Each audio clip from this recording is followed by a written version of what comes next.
Hello అండి అందరికీ. మనందరికీ తెలుసు 2024లో కూటమి ప్రభుత్వం అధికారంలోకి వచ్చిన తర్వాత వాళ్ళ ప్రధాన ధ్యేయం ఏదైనా ఉంది అంటే జగన్మోహన్ రెడ్డి గారిని అరెస్ట్ ఎలా అయినా చేయాలి అని చెప్పేసి వాళ్ళైతే ప్రయత్నాలు చేస్తున్నారు.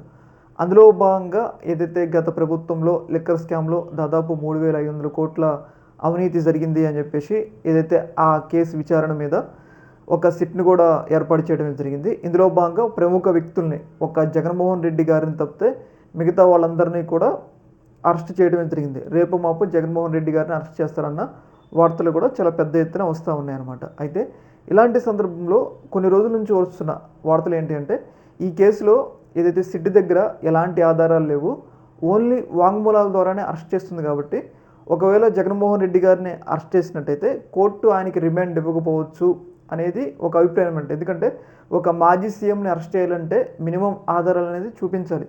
అయితే సిట్ దగ్గర ఇప్పుడు ఎలాంటి ఆధారాలు లేవు. అయితే మనకి కొన్ని రోజుల నుంచి వస్తున్న వార్తలు ఏంటంటే మేబీ ఈ కేసులో జగన్మోహన్ రెడ్డి గారు అరెస్ట్ కాకపోవచ్చు, సిట్ దానికి తగిన ఆధారాలు సంపాదించలేదు అన్న ఒక అభిప్రాయం అయితే టీడీపీ వర్గాల్లో కానీ ప్రభుత్వ వర్గాల్లో కానీ చాలా పెద్ద ఎత్తున నడుస్తుందన్నమాట. అందుకోసమే ఈ కేసులో జగన్మోహన్ రెడ్డి అరెస్ట్ అయ్యేవాడల్లా ఆగిపోయినారు అన్న ఒక ఇంప్రెషన్ అయితే కలిగిందనమాట. అయితే ఇప్పుడు జగన్మోహన్ రెడ్డి గారి మీద మరొక కొత్త కేసుని తెర మీద తీసుకొచ్చేందుకు ప్రభుత్వం సిద్ధమవుతుందా అన్న వార్తలు అయితే చాలా పెద్ద ఎత్తున వైరల్ అవుతున్నాయి. ఎందుకు అంటే రీసెంట్గా టీడీపీకి సంబంధించిన అనుకూల యూట్యూబ్ ఛానల్లో కొన్ని ఫేమస్ యూట్యూబ్ ఛానల్ ఉన్నాయి. టీడీపీకి సంబంధించిన అనుకూల యూట్యూబ్ ఛానల్లో ఈ వార్త అనేది చాలా పెద్ద ఎత్తున హైలైట్ అయిందనమాట. ఆ వార్త ఏంటంటే ఈ ఫోన్ ట్యాపింగ్ కేసుని రాబోయే రోజుల్లో తెర మీదకి తీసుకొస్తున్నారు అన్న ఒక ఇండికేషన్ అయితే ప్రజల్లోకి వదలటం అయితే జరిగింది. ఏదైతే గతంలో టీడీపీ ఆరోపణ చేసింది కదా, జగన్మోహన్ రెడ్డి జడ్జిల ఫోన్లని ట్యాప్ చేస్తున్నారు, అలాగే ప్రతిపక్ష నేతలను ఫోన్లు ట్యాప్ చేస్తున్నారు అని చెప్పేసి కొన్ని ఆరోపణలు అటు మీడియాలోనూ అలాగే కొన్ని కొంతమంది రాజకీయ నాయకులు కూడా అదే ఆరోపణ జగన్మోహన్ రెడ్డి గారు మీద చేశారు. అయితే ఏదైతే ఈ లిక్కర్ స్కామ్లో ఎలా జగన్మోహన్ రెడ్డికి అరెస్ట్ చేయడానికి ఆధారాలు లేవు కాబట్టి ఏదైతే ఈ యొక్క ఫోన్ ట్యాపింగ్ కేసులో ఏమన్నా అరెస్ట్ చేస్తారా, లేకపోతే దీన్ని కూడా ఒక డైవర్షన్ పాలిటిక్స్ లాగా వాడుకుంటారా అనేది తెలియాలి.